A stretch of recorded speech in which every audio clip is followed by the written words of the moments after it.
ఆరోగ్యాభిలాషులందరికీ నా హృదయపూర్వక నమస్కారములు. ప్రపంచాన్ని ఎక్కువగా ఇబ్బంది పెడుతున్న మొట్టమొదటి ప్రపంచ జబ్బు ఒబిసిటీ. 300 మంది పైగా ఈ రోజుల్లో సిటీస్లో ఉండేవారికి ఈ సమస్య ఎక్కువగా ఉంటుందని చెప్పచ్చు. అలాంటి ఒబిసిటీ రావటానికి అతి ముఖ్యమైన కారణాలు ఒక 6 ఉన్నాయి. ఈ 6టిని కాస్త మనం ఆలోచిస్తే మంచిదని దాని పట్ల అవగాహన కలిగించబోతున్నాం. ఈ 6లో 2 అతి ముఖ్యమని చెప్పచ్చు. ఈ 2టిని గనక మార్పు చేస్తే మిగతా 4 కారణాలు మీకు మీ తప్పు లేకుండా కొన్ని వచ్చినప్పటికీ కానీ మీరు బరువు తగ్గచ్చు. అతి ముఖ్యమైన కారణాలు ఫస్ట్ 2.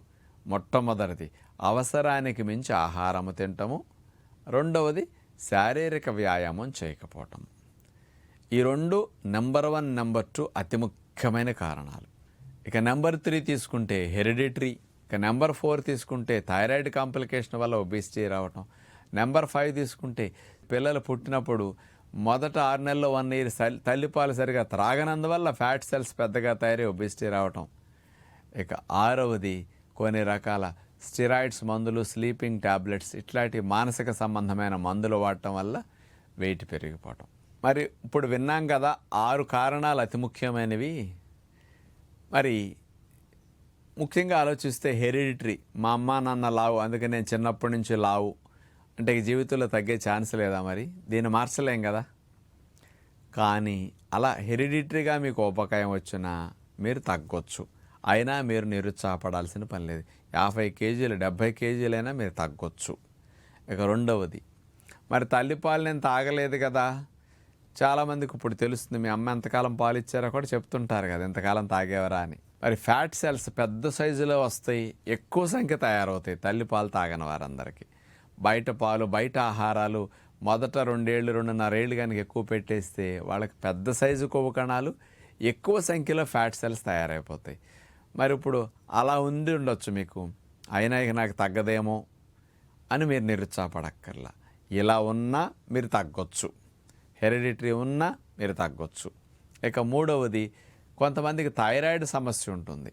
మరి థైరాయిడ్ సమస్య ఉన్నప్పుడు బాడీని నియంత్రించే థైరాయిడ్ గ్రంథి నియంత్రణ వదిలేస్తుంది. నియంత్రణ లేకపోతే శరీరం అద్దు ఆపు లేకుండా పెరిగిపోతూ ఉంటుందన్నమాట. ఆ నియంత్రణ చేయవలసిన థైరాయిడ్ హార్మోన్ సరిగా ఉత్పత్తి అవ్వనందువల్ల కొంతమంది బరువు పెరిగిపోతారు. మనకు థైరాయిడ్ వచ్చింది కదా అందుకే నేను బరువు పెరుగుతా కాబట్టి నేను తగ్గను అనుకుంటే మీరు పొరపాటు పడినట్లే. థైరాయిడ్ ఉన్నా మీరు తగ్గొచ్చు. ఇది మూడోది. అయినా ఇలాంటి వారు కూడా నిరుత్సాహపడాల్సిన పని లేదు. ఇక 4వది కొంతమంది మానసిక సంబంధమైన సమస్యలుండి ఎక్కువ మగతగా ఉండేటట్టు కొన్ని మందులు ఉంటాయి, బ్రెయిన్ యాక్టివ్గా లేకుండా కాస్త డల్గా ఉండేటట్టు చేస్తుంది అనమాట. అలాంటి మందులు వాడేసరికి కొంతమంది అవి ఆటోమేటిక్గా వెయిట్ పెంచేస్తూ ఉంటాయి.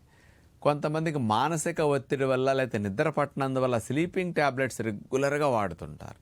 ఈ స్లీపింగ్ ట్యాబ్లెట్స్ వల్ల ఎక్కువ గంటలు నిద్రపోవటం వల్ల నిద్రలో ఖర్చు అయ్యేది తక్కువ, మిగిలేది ఎక్కువ, కొవ్వుగా మారిపోయి బరువు పెరిగిపోతారు. అట్లాగే స్టెరాయిడ్స్ వాడితే ఆకలి ఎక్కువ వేసేస్తుంది, ఎక్కువ తినేస్తారు. ఈ మందుల ప్రభావం చేత కొంతమంది బరువు పెరుగుతూ ఉంటారు. కొంతమందికి ఇప్పుడు చూసుకుంటే ఒబిసిటీ ఈ మెడిసిన్స్ వాడాక నాకు ఎట్లా వచ్చిందంటారు. మరి ఆ మందులు మానటానికి లేదు, నేను తగ్గనేమో అని మీరు నిరుత్సాహపడక్కర్లా, అయినా తగ్గొచ్చు. ఇప్పుడు చెప్పిన 4 మీలో ఎవరికైనా ఉన్నా మీరు 30 కేజీలు 50 కేజీలు 70 కేజీలైనా మీరు కనుక కొన్ని మార్చుకోగలిగితే తగ్గొచ్చు. ఏమిటా 2? మొట్టమొదటిది ఆహారం, 2 వ్యాయామం. ఈ 2 అతి ముఖ్యమైన విషయాలు వెయిట్ని పెంచడానికి, వెయిట్ని తగ్గించడానికి. ఈ 2టిని కంట్రోల్ లేకుండా ఉంచుకోవటం వల్ల వెయిట్ పెరిగారు ఎక్కువ మంది. ఈ 2టిని కంట్రోల్ చేసుకోగలిగితే వెయిట్ చక్కగా తగ్గిపోతారు. మరి ఆహార విషయంలో ఏ పొరపాటు మనం చేయకుండా ఉంటే తగ్గుతాము? ముందుగా బాగా గుర్తుపెట్టుకోవాల్సింది, ఇంతకుముందు చేసిన మిస్టేక్ ఏంటంటే ఎక్కువ కార్బోహైడ్రేట్స్, ఎక్కువ కొవ్వు పదార్థాలు, తక్కువ పీచులు ఉన్నాయి బాగా తిన్నాం. ఎక్కువ కొవ్వు ఉన్న ఆహారం అనుకోండి, అందులోనే ఎక్కువ కొవ్వు ఉంది కాబట్టి బాడీకి తక్కువ వాడుకుంటుంది, మిగతా అంతా పేరుకుపోతుంది. మరి పిండి పదార్థాలు ఎక్కువగా తిన్నాం, ఇవి ఎక్కువైనాయి అనుకోండి, ఇవి కూడా శరీరం కొవ్వుగా మార్చేసి కొవ్వు కణాల దాచేస్తుంది. అందుకని కార్బోహైడ్రేట్స్ ఎక్కువ, ఫ్యాట్ ఎక్కువ అవటం వల్ల, ఈ ఫైబర్ తక్కువ ఉండటం వల్ల ఫ్యాట్ అంతా అబ్జార్బ్ అయిపోతుంది, కార్బోహైడ్రేట్స్ కూడా ఎక్కువ అబ్జార్బ్ అయిపోతూ ఉంటాయి. అందుకని ఫైబర్ ఫుడ్ తింటే ఫ్యాట్ డిపాజిషన్ కూడా చాలా తగ్గుతుంది. అందుకని లో fibre, high carb, high fat diet మనకు శత్రువులాగా అయ్యింది. మరి ఇప్పుడు మనం బరువు తగ్గాలి, ఇంతకుముందు ఉన్న 4 కారణాలు ఉన్నా తగ్గాలంటే ఇక నుంచి మీరు తినే ఆహారాల్లో తక్కువ కార్బోహైడ్రేట్స్, తక్కువ కొవ్వులు ఉండాలి, ఎక్కువ ఫైబర్, ఎక్కువ ప్రోటీన్ ఉండాలి. అలాంటి ఆహారాలు అంటే మొలకెత్తిన విత్తనాలు, ఆకుకూరలు, కూరగాయలు, కాస్త పండ్లు ముఖ్యంగా. ఇవన్నీ తక్కువ కార్బోహైడ్రేట్స్, తక్కువ కొవ్వులు, ఎక్కువ పీచులు, ఎక్కువ ప్రోటీన్ అందిస్తాయి. ఇట్లాంటివి మీరు బాగా తీసుకుంటే చాలా చాలా బాగా వెయిట్ తగ్గుతారు, వెయిట్ పెరగకుండానే ఉంటారు. అందుకని అన్నం మానేసి పుల్క 1-2 పెట్టుకోవటం, కూరలు కడుపు నిండా కాస్త ఎక్కువగా పెట్టుకుని కూరలు తినటం మంచిదన్నమాట. లంచ్ ఇట్లా ఉండాలి. ఉదయం పూటకు వచ్చే స్ప్రౌట్స్, సలాడ్స్, ఫ్రూట్స్, ఇలాంటి బ్రేక్ఫాస్ట్లో మీకు కొవ్వులు, పిండి పదార్థాలు తగ్గిపోతాయి, ప్రోటీన్, ఫైబర్ బాగా వెళుతుందన్నమాట. బ్రేక్ఫాస్ట్ ఇట్లా పెట్టుకోవాలి. డిన్నర్ మనకు పడుకోవడానికి ఎక్కువ క్యాలరీస్ అక్కర్లేదు కాబట్టి డిన్నర్లో 400 క్యాలరీస్ వచ్చేటట్టుగా ఫ్రూట్స్ 3-4 రకాలు పెట్టుకుని సరిపడా తినేసేయండి పెందల కాడే. ఇట్లా డైట్ మార్పు చేయండి.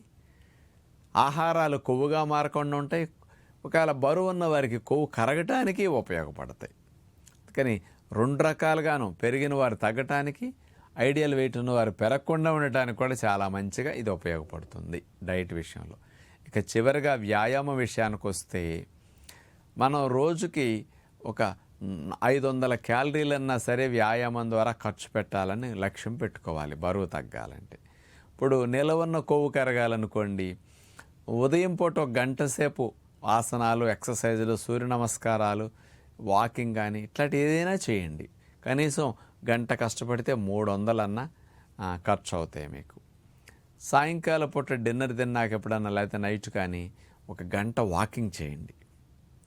అప్పుడు కనీసం 200 30 గంట నడిచినా 200 ఖర్చు అవుతుంటాయి. ఒక 500 ఇట్లా ఖర్చు పెట్టారనుకోండి, రోజుకి ఆహారం కంట్రోల్ చేశారనుకోండి, మన నెలకు 2 కేజీలన్న ఇంట్లో ఉండి సింపుల్గా తగ్గొచ్చు. 2-2.5 కేజీల నుంచి 3 కేజీల మధ్యలో మీరు తగ్గుతారు. ఇట్లా లైఫ్ స్టైల్ మార్చుకుంటే యావరేజ్ ఎవ్రీ మంత్ ఇట్లా రిడక్షన్ జరుగుతూ ఉంటుందన్నమాట. అంటే ముందు చెప్పిన హెరిడిటరీ ఉన్నా, థైరాయిడ్ ఉన్నా, స్లీపింగ్ టాబ్లెట్స్, సైకాట్రీ మెడిసిన్స్ వాడుతున్నా మీరు సన్నగవచ్చు. అతి ముఖ్యమైన ఆహారం, ఇటు వ్యాయామం, ఈ రెండుటిని అమలు చేయాలని ఒక లక్ష్యం పెట్టుకుని మీరు కనుక మీ దినచర్యను, అలవాట్లను మార్చుకోగలిగితే బరువు తగ్గటం పెద్ద కష్టం కాదు. మన ఇంట్లో ఉండి హెల్దీగా వెయిట్ తగ్గొచ్చు. కాబట్టి అలాంటి దానికోసం ఇలా మార్చుకుంటే మంచిదని మీ అందరికీ విజ్ఞప్తి చేస్తూ నమస్కారం.